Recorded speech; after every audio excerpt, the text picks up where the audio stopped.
Hello, my name is Matt Reger, and I'm a candidate for the Common Pleas Judgeship in the March 15th primary.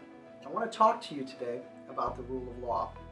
The rule of law you may have heard of, you may have read about it, maybe even heard it on television. A lot of times it's associated with some other country or some other place, and really you don't think about it here in the United States. But it is an important structure of our everyday life that we take for granted.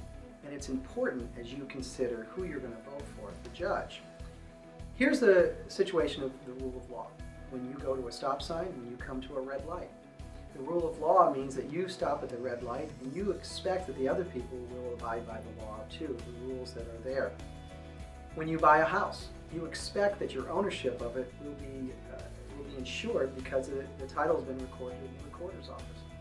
Or if you enter into a contract, you know that you can rely upon the fact that you can take that contract, if it's not complied by, to a court of law, and it will be enforced by that court. Not because of how much money you have or anything, but because you can rely upon the law. I didn't really think about this when I got out of law school. In fact, many lawyers, when they get out, they know the law, but when that first client comes in, they don't know what to do for them. They say they want X, Y, and Z, and the lawyer says, well, I'm going to have to research that. And you spend a lot of time trying to find out the law so it applies to a particular person's situation.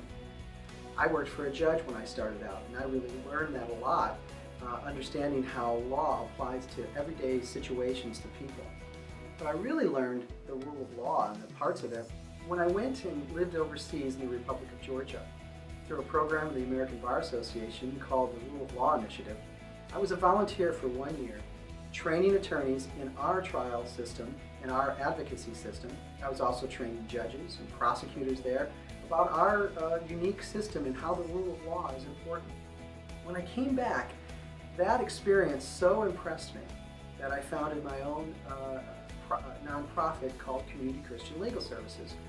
And since 2010, we've helped about 500 people gain access to the legal system, which is an important part of the rule of law. If you can't have access to the legal system, there really is no rule of law. The best example of it came one night when a woman came to our free monthly clinic. She had in her hand 2 pieces of paper, and in the other she was carrying a baby carrier with a 2-month-old baby. We interviewed her and we talked to her. She told us that her sister, who was strung out on heroin, had 4 other kids, and this was her 5th, and that she couldn't take care of the child, and now she had just handed it off to her sister. This particular woman needed to get medical care for this child because the child was experiencing DTs from the heroin that her mother was taking.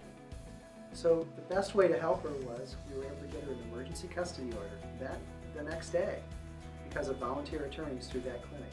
That's just one aspect of how the access to justice is accomplished through the legal clinic. As a prosecutor, I've spent the last 20 years helping people gain access to the justice system and through the ethical code that I have to do to seek justice. My job is to seek justice and to help people through the system, in some cases to try and explain the system to them, and in some cases to kind of facilitate so that the system metes out the justice that is demanded in that particular case.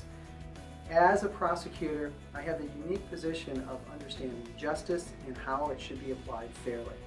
I come to you because of the rule of law, because of my understanding of the rule of law, I come to you as a unique candidate who has worked for a judge, who's been a prosecutor, and who has experienced overseas how the rule of law, how a society without the rule of law works. And it's not really as nice as what we have here. So I ask you to really think about these qualities when you vote on March 15th. And I ask that you vote for me for Wood County Common Pleas Court. Matt Reger. Thank you. My name is Matt Reger, and I approve this message.